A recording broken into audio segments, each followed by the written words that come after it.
এখন বর্তমানে আধার কার্ডের ডকুমেন্ট আপডেট সবাইকে করতে হবে। এই আপডেটটা না করলে আপনার আধার কার্ডটা বাতিল হতে পারে। আধার কার্ডের কোনো সমস্যা হলে প্রত্যেক ডকুমেন্টসের সমস্যা হবে, কারণ আধার কার্ডের সঙ্গে প্যান কার্ড লিঙ্ক রয়েছে, আধার কার্ডের সঙ্গে ব্যাঙ্ক অ্যাকাউন্ট লিঙ্ক রয়েছে, আধার কার্ডের সঙ্গে রেশন কার্ড লিঙ্ক রয়েছে এবং প্রত্যেকটি ডকুমেন্টস আধার কার্ডের সঙ্গে লিঙ্ক রয়েছে। তাই আধার কার্ডে যাতে কোনো কিছু সমস্যা না হয় তার জন্য কিন্তু অবশ্যই এই আপডেটটা করে রাখুন। আজকের এই ভিডিওটির মাধ্যমে আমার পরিবারের একজন সদস্যের ডকুমেন্ট আপডেট করে আপনাদের দেখাচ্ছি স্টেপ বাই স্টেপ কীভাবে ডকুমেন্ট আপডেটটা করতে হবে। ওকে, এবং ভিডিওর মাধ্যমে বলে দেবো কোন ঘরে কোন ডকুমেন্ট আপডেটটা করলে আপনাদের রিজেকশান আসবে না এবং এখানে একবারেই সাকসেসফুল হয়ে যাবে। তার জন্য অবশ্যই আপনারা ভিডিওটি শুরু থেকে শেষ পর্যন্ত দেখে নিন, আপনাদের স্টেপ বাই স্টেপ সমস্ত কিছু বলছি। তো আধার কার্ডের ডকুমেন্ট আপডেট করার জন্য সবার প্রথম আপনাদের মাই আধার যে অফিসিয়াল ওয়েবসাইট রয়েছে অর্থাৎ myAadhar.uidai.government.in এই পোর্টালে আসবেন। এই পোর্টালে আসার পর নিচের দিকে আসবেন, ডান দিকে রয়েছে log in option, log in অপশানে ক্লিক করবেন। লগ ইন অপশানে ক্লিক করার সঙ্গে সঙ্গে এখানে কিন্তু লগ ইনের পেজটা খুলবে। যার আপনি আধার কার্ডের ডকুমেন্ট আপডেটটা করছেন তার আধার কার্ডের নাম্বারটা এন্টার আধার নম্বরের জায়গায় এখানে লিখে দেবেন কিংবা এন্টার করবেন। তারপরে নিচে ক্যাপচা কোডটা দেখে এই ঘরটায় বসিয়ে দিয়ে লগ ইন উইথ ওটিপি অপশানে ক্লিক করবেন। এবার লগ ইন উইথ ওটিপি অপশানে ক্লিক করার সঙ্গে সঙ্গে আপনার আধার কার্ডের সঙ্গে যে মোবাইল নাম্বারটা লিঙ্ক রয়েছে ওই নাম্বারে ওটিপি যাবে। ওটিপিটা এন্টার ওটিপির জায়গায় এন্টার করে লগ ইন অপশানে ক্লিক করবেন। লগ ইন অপশানে ক্লিক করার সঙ্গে সঙ্গে এখানে কিন্তু ড্যাশবোর্ডটা এইভাবে খুলবে। এবার আপনি কি করবেন, বাম দিকে সার্ভিস অপশানের নিচের দিকে যাবেন এবং এখানে ডকুমেন্ট আপডেট একটা অপশান দেওয়া রয়েছে, যেখানটায় লাস্ট ডেট রয়েছে 14/6/2027 তারিখ পর্যন্ত। এখন বর্তমানে 1 বছর এই ডেটটা বাড়ানো হয়েছে। আপনি কিন্তু এই আপডেটটা সম্পূর্ণ ফ্রিতে বাড়িতে বসে 14/6/2027 তারিখ পর্যন্ত করতে পারবেন। ওকে, তো এখানে কিন্তু ডকুমেন্ট আপডেট করার জন্য ডকুমেন্ট আপডেট এই অপশানটায় ক্লিক করবেন। ক্লিক করার সঙ্গে সঙ্গে পরবর্তী পেজ খুলবে। নিচের দিকে এসে নেক্সট অপশানে ক্লিক করবেন। নেক্সট অপশানে ক্লিক করার সঙ্গে সঙ্গে পরবর্তী পেজ খুলবে। আপনার আধার কার্ড অনুযায়ী তথ্যগুলো একবার চেক করবেন, যেমন আপনার নাম, জেন্ডার, ডেট অফ বার্থ এবং ঠিকানা। এইগুলো দেখার পর নিচের দিকে আসবেন, আই ভেরিফাই দ্যাট এখানে চেকমার্ক করবেন এবং নিচে নেক্সট অপশানে ক্লিক করবেন।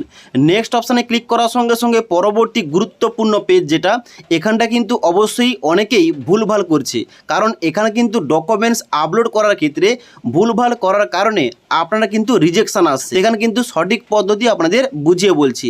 দেখুন, প্রথমে কিন্তু গাইডলাইন দেওয়া রয়েছে, বলা হচ্ছে যে ডকুমেন্টটা আপনি আপলোড করছেন ওইটা কিন্তু অবশ্যই 2 MBর মধ্যে হতে হবে এবং জেপিজি এবং পিএনজি এবং পিডিএফ যে কোনো একটা ফরম্যাটে হতে হবে। আপনাদের বলবো সবথেকে যেটা ভালো হবে পিডিএফ ফরম্যাটে। আপনি যে ডকুমেন্টটা আপলোড করবেন ভাবছেন ওইটা কিন্তু জেপিজি থেকে পিডিএফ করে নেবেন এবং পিডিএফটা কিন্তু এখানে আপলোড করবেন। ওকে, তাহলে কিন্তু আর কোনো রকম সমস্যা হবে না। তো নিচের দিকে আসার পর প্রথম কি রয়েছে, প্রুফ অফ আইডেন্টিটি, যেখানে আপনাদের যে কোনো একটা ডকুমেন্ট সিলেকশন করতে হবে।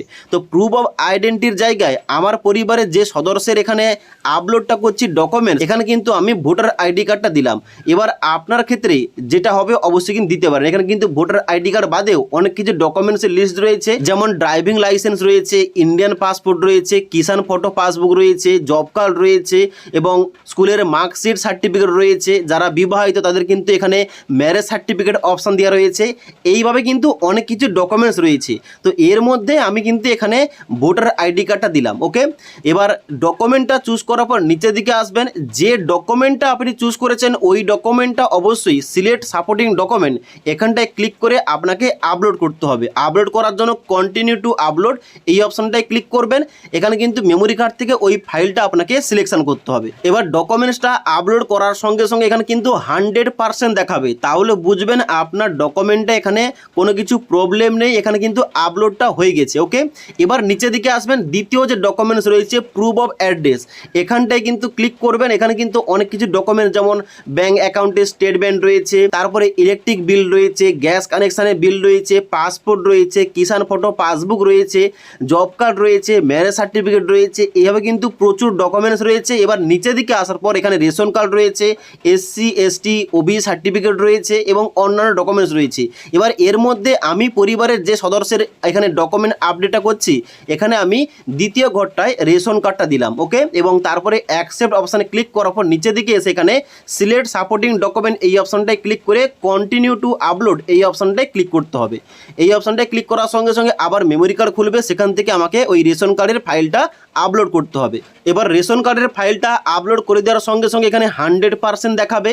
এখানে 100% দেখানোর পর নিচের দিকে আসবেন এবং I hereby give my consent এই অপশানটায় ক্লিক করবেন এবং নিচে নেক্সট অপশানটায় ক্লিক করবেন। নেক্সট অপশানে ক্লিক করার পর ওকে অপশানে ক্লিক করবেন। ওকে অপশানে ক্লিক করার সঙ্গে সঙ্গে এখানে কিন্তু লোডিং হবে এবং পরবর্তী পেজটা খুলবে। এবার পরবর্তী পেজটা এইভাবে খুলবে, যেখানে দেখাবে এই যে সার্ভিসটা, এই সার্ভিসটা কিন্তু ফ্রি অফ কস্ট আপনি করতে পারবেন 14/6/2027 তারিখ পর্যন্ত। তো এখানে কিন্তু অবশ্যই নিচের দিকে আসবেন, সাবমিট করার জন্য সাবমিট অপশানে ক্লিক করবেন। সাবমিট অপশানে ক্লিক করার সঙ্গে সঙ্গে এখানে কিন্তু অবশ্যই আপনার ফর্মটা সাবমিট নিয়ে নেবে এবং একটা টাইমার দেওয়া হবে। এর মধ্যে কিন্তু আপনাকে এইভাবে দেখাবে সাকসেসফুল, এখানে সাবমিট হয়ে গেছে এবং নিচে কিন্তু এখানে ডেটটা দেখাবে, মানে আপনি যে ডেটে এখানে সাবমিটটা করছেন, মানে আধার কার্ডের ডকুমেন্ট আপডেটটা করছেন ওই তারিখ দেখাবে। এবং নিচের দিকে আসার পর এখানে কিন্তু অবশ্যই একটা অপশান দেওয়া হবে ডাউনলোড অ্যাকনোলেজমেন্ট। এই অপশানটায় ক্লিক করে কিন্তু অবশ্যই আপনার অ্যাকনোলেজমেন্ট কপিটা ডাউনলোড করে নেবেন। এবার ডাউনলোড হয়ে যাওয়ার পর কী করবেন, নিচের দিকে আসার পর স্ট্যাটাস চেক করার জন্য গো টু ড্যাশবোর্ড এই অপশানটায় ক্লিক করবেন। এবার গো টু ড্যাশবোর্ড অপশানে ক্লিক করার সঙ্গে সঙ্গে এখানে কিন্তু আপনার ড্যাশবোর্ডটা খুলবে। এবার ডান দিকে মাই অনলাইন রিকোয়েস্ট এর নিচে দিকে আসবেন, প্রথমে কিন্তু দেখতে পাবেন ডকুমেন্ট আপডেট বলে একটা অপশান যুক্ত করা হয়েছে, এখানটায় ক্লিক করবেন। এখনও কিন্তু বর্তমানে আপনার ভেরিফিকেশান চলছে, মানে আপনি যেহেতু বর্তমানে সাবমিটটা সবেমাত্র করেছেন এখানে কিন্তু ভেরিফিকেশান দেখাবে। এবার নিচের দিকে আসার পর এই যে ভিউ মোর অপশান দেওয়া রয়েছে, এই ভিউ মোর অপশানে ক্লিক করবেন। এখানে কিন্তু প্রত্যেকটা স্টেপ দেখাবে। এখানে কিন্তু 3টি গ্রিন কালার দেখাচ্ছে, মানে ড্রাফট, পেমেন্ট এবং ভেরিফিকেশান। তারপরে কিন্তু স্টেপগুলো এখানে কমপ্লিট দেখালে এখানে ভেরিফাই দেখাবে এবং এখানে কিন্তু অবশ্যই গ্রিনগুলো দেখাবে। এবং এখানে কিন্তু উপরে দিকে যখন আসবেন এখানে কিন্তু এই যে দেখাচ্ছে 1 নম্বর, এখানে কিন্তু 3টি স্টেপ কমপ্লিট দেখা হলে বুঝবেন আপনারা কিন্তু ডকুমেন্ট আপডেটটা সাকসেসফুলভাবে হয়ে গেছে। সঙ্গে সঙ্গে এখানে কিন্তু ডকুমেন্ট আপডেটটা সাকসেসফুল হওয়ার পর আপনার মোবাইল নাম্বার, মানে রেজিস্টার মোবাইল নাম্বারে কিন্তু এইরকম একটা SMS-ও আসবে, তাহলে বুঝবেন আপনার কিন্তু ডকুমেন্ট আপডেটটা সাকসেসফুলভাবে হয়ে গেছে। তো এইরকমভাবে আপনি কিংবা আপনার পরিবারের যতজন সদস্যের এখানে ডকুমেন্ট আপডেটটা করতে হবে অবশ্যই এই পদ্ধতি ফলো করে নেবেন। তবে যদি কোনো ব্যক্তির আধার কার্ডে কিছুদিন আগে আপডেট করা হয়ে থাকে আর কিন্তু আপডেট করতে হবে না।